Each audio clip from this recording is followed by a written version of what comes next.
Welcome back everybody. So guys, in this class I'm just going to teach you about some more interesting things or the modules of the HTML5 and the CSS3. I'm just going to guide you about the transformation. You can actually transform your elements in multiple ways. So I'm just going to teach you about the very basic one. For just put the transform, okay, and now the translate. There are a lot of things in the transform which you can do generally without using the transformation. For example, which I'm just teaching you in this class, the translating 50 and 50px, top and bottom, left and right. So refresh the element. Now you can see that by using the translate, it just changed the position of the element. By using the translate, the transforming in the translating, it just changed the position of the element. And the same logic to right and to button. If I just update it to 150 and refresh, now it's 150. If I just make it 50 back, so refresh, save and refresh, now it's only 50.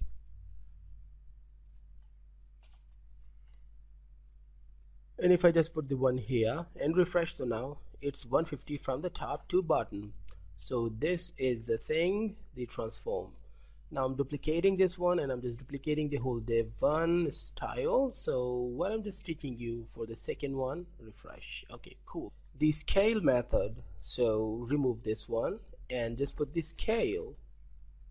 Okay, 1 or 2 basically from the width and the 2 from the height too. Refresh now. It got double. It should be one div2, as you know. Okay, perfect. So now refresh now. Nothing happened. Now this should be div2 and now refresh now. It just became double of itself.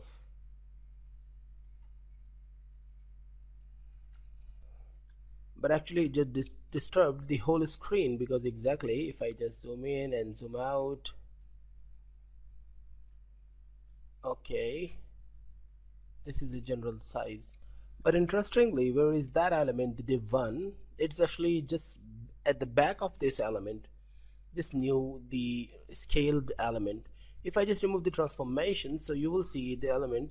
Now you can see that the element is here, but because by scaling it double, the div2 has been doubled from both sides.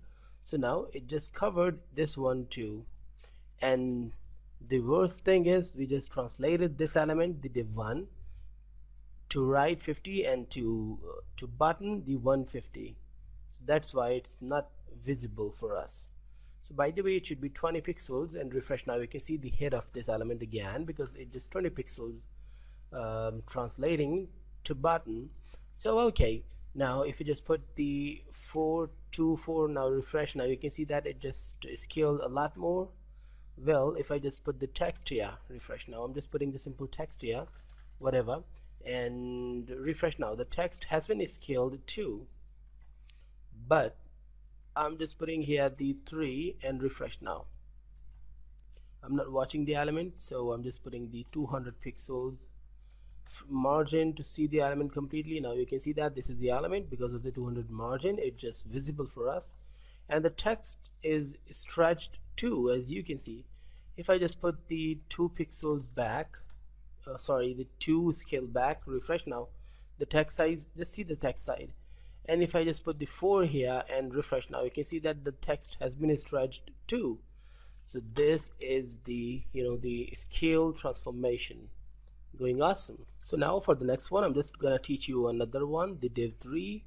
Copy that and paste that here, the div3, and remove this scaling. I'm removing that, and what I'm just putting here the rotate. This is another one, another way.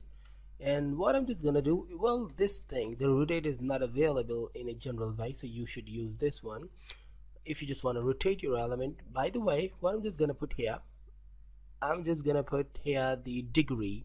I just want to rotate the element around 30 deg, 30 degrees. So save and refresh now. You can see the same element as I duplicated the div3, it's rotated here. Okay, and if you just put the 45 degree, whatever, you can put the value you want. So refresh now, it's 45 degree rotated. Great. something more. Do you want to learn about the rotation?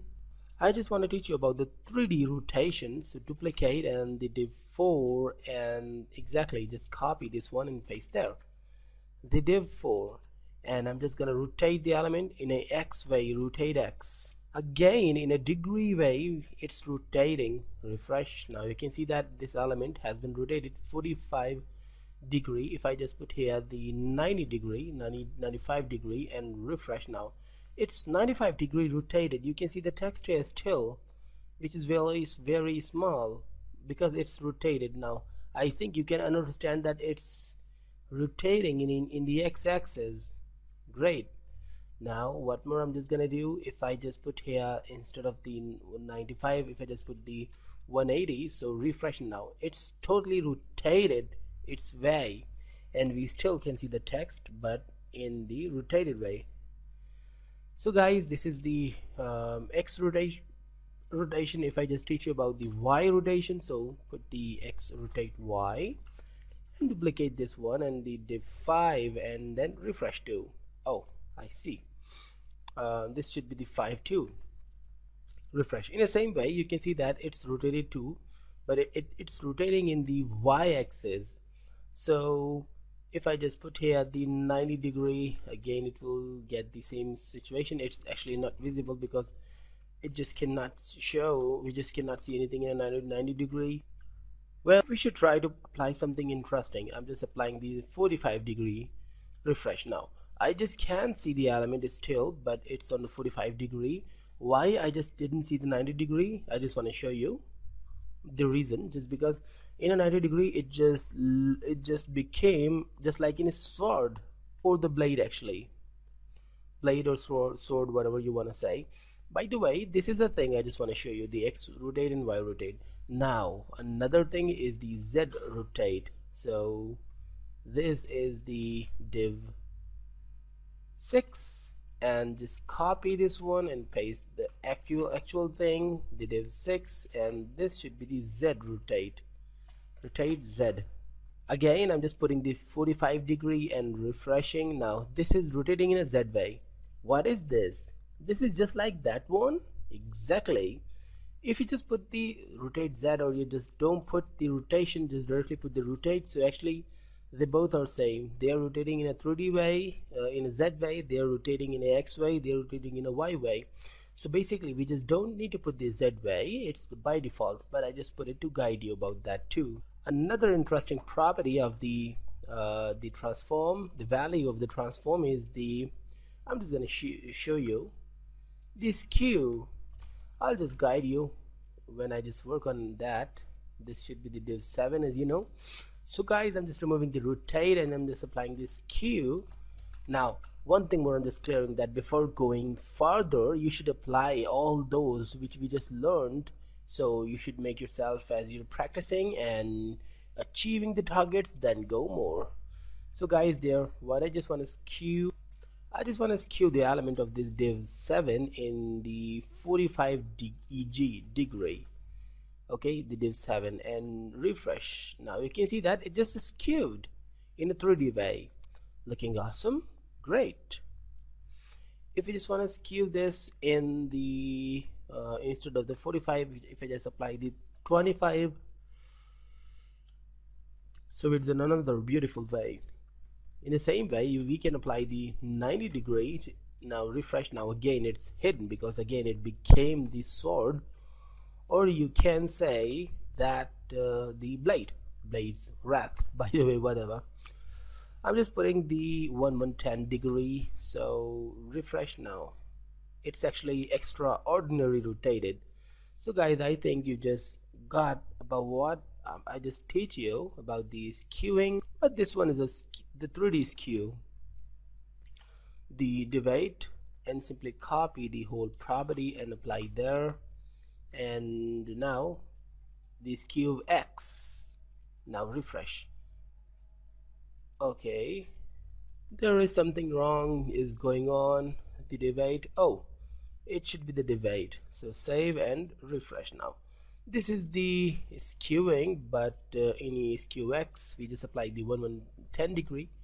If I just apply the 45 and save and refresh in the browser, okay, this is the X rotation, the X is queuing. If I just duplicate and the div 9 and simply copy that and paste the div 9, and now this QY and refresh. Now this is the Y is queuing. Basically, what is the difference between the Y and the X is queuing? Okay, I'm just gonna clear you that this is the 3D is queuing, means the Y and X both. But this is, you can see one thing interesting, that this one, the top one, this one is the Y, the X is queuing. So in the X is queuing, you can see that the horizontal line are straight. Interesting. And this is the Y is queuing, so the vertical lines are straight. This is the difference between the Y and X, and here you can see that both of them are moving on, but mostly it just covers the, you know, that the just behave like these QX.